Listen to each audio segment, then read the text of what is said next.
Nosferatu is doing big business at the box office. One of the last, potentially the last big release of 2024, by all accounts, seems to be one of the year's best. Everything that I hear about this is just, it's totally knocking it out the park, and I might get around to see it when it, leaves the theater. It's not really enticing me enough to go down there and check it out at my local dive theater, but people are enjoying it. That's fantastic. And it looks like, for the first time in a long time, multiple films that are in the theaters that people are actually wanting to see, not just simply going to the theater out of obligation and going, I guess I'll go see that one. But how Nosferatu drove a stake through box office expectations with a huge $40 million Christmas debut. And it's also kind of like something else that we'll talk about here in a bit.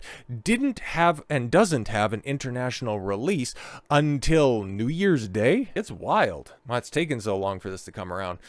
Talk about having some bite. Nosferatu drove a stake through box office expectations, delivering a hauntingly good $21.6 million over the traditional weekend and $40.8 million since debuting on Christmas Day.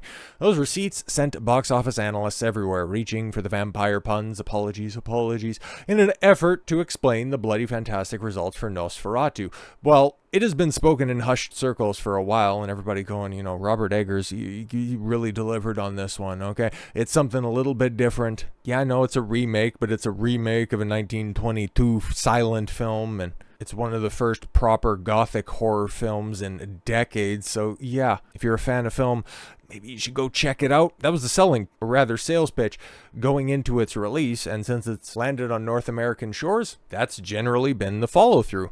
After all, Nosferatu scored one of the year's top openings for a specialty studio, joining A24's dystopian cross-country adventure Civil War, which was a bomb. God, remember that came out?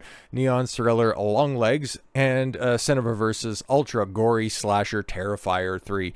Ticket sales also rank as the biggest Christmas Day launch and weekend haul for a genre film, overtaking the benchmark set in 1998 by Robert Rodriguez's high school sci-fi story The Faculty. Really, with $4.4 million on opening day and $11.6 million over the traditional weekend. Yeah, but that was back in 98, okay? There's a 26-year gap between the previous record holder, partially because horror isn't synonymous with the holiday season. Yeah, exactly. Surprise, we're debuting a film on Christmas Day. What is it? It's a vampire flick. Really? That's interesting. When we dated the film for Christmas, people weren't like, wow, that's an easy fit. Exhibitors were taken aback that we were going to do this gothic story on Christmas Day, said Lisa Bonnell, head of distribution at Focus Features, which backed the film. We were able to turn it into an event, and it worked tremendously. The movie itself delivers, and that's always the most important thing. But yeah, heading into the extended Yuletide frame, Nosferatu was projected to open to $25 million from just about 3,000 theaters. Box office tracking isn't an exact science, but projectionists have a better barometer of how the film might perform because patrons these days tend to buy tickets online in advance. Yeah, blah, blah, blah, a whole bunch of cope that's out there. But yeah, Robert Eggers, he knocked it out the park, like I said before. And it ended up debuting on Christmas Day in second place, which isn't bad at all. What did it end up debuting behind? Well, that would be behind the #1 movie in America, asterisk required, because guess what?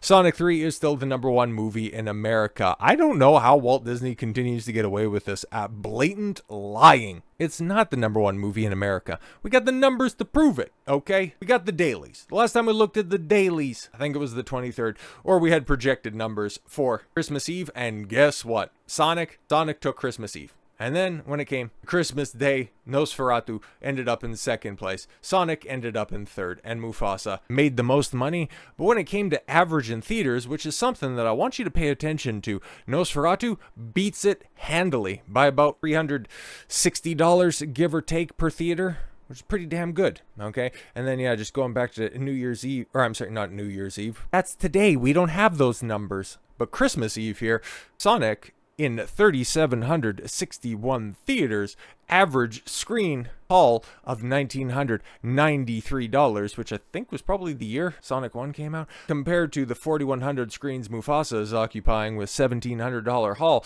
And well, you're going to notice something fairly consistent moving forward. And then on Boxing Day, you had Mufasa, quote unquote, win the day, but lose out on average screens, meaning if Sonic had the ability to be in as many theaters as Mufasa is, who's to say it wouldn't outperform? Because $3,000 a screen, by my approximation, is a little bit better than $2,928. Just saying. Just saying. And then when Sonic did take back the crown full stop on the 27th, 3,769 theaters for a $3,344 total, it blew past the $100 million domestic mark and continues to hold that advantage on the 27th, on the 28th, dropping out on the 29th, but still maintaining that better average screen number, which goes to show you if Disney was forced to play fair, they wouldn't end up claiming any type of victory because, yeah, you take a look, $327 million worldwide at time of recording.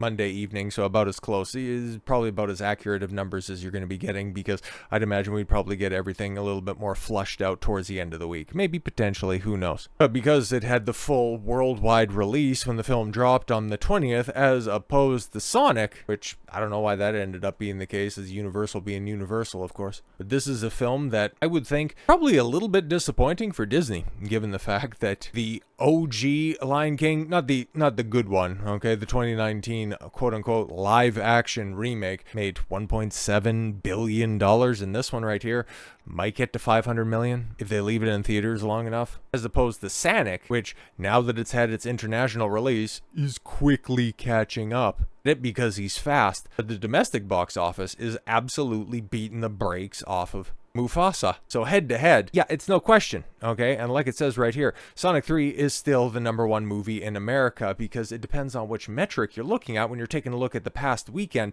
Yes, Sonic made $200,000 more and just about $900 more per screen, and it ended up getting 8, which I guess would have stole from Moana or Wicked, but you would have to think Walt Disney is big butthurt about this, and frankly, they are, because you take a look at this and you see, oopsie daisy, there's a bunch of hidden replies on this 4.7 million viewed tweet, and they are butthurt because, oh my god, is there a bunch of gifs, bunch of Sonic gifs, and I need to be very, very careful when it comes to playing these and scrolling too far down.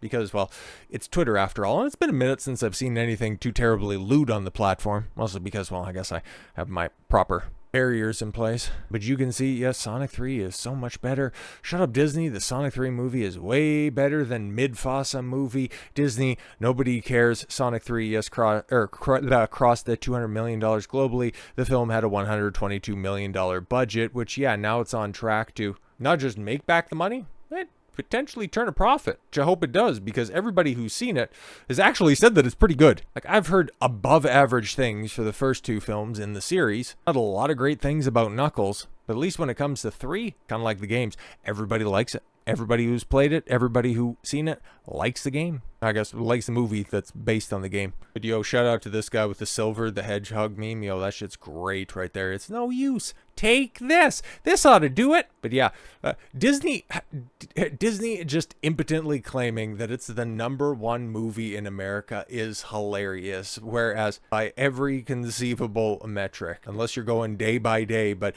this is the last tweet, at least at time of recording, Monday evening. This was the last tweet out from this account, still claiming to be the #1 movie in America, when that's just clearly not the case. They could claim #1 movie in the world. All right, they already got fact check on that previously. That kind of kicked off all of this pocket watching, to be completely honest. And so to me, this is kind of a table setter for what 2025 is going to be all about, because boy howdy, is Disney, oh boy, Disney's going to be in for a rough half to the year. And if James Gunn actually delivers on that Superman film, it's going to end up overshadowing Fantastic Four with Ricardo Richards. All of Disney's success in 2024 is going to be evaporated just like that, and it's going to be a return to the 2022-2023 form before the year is through.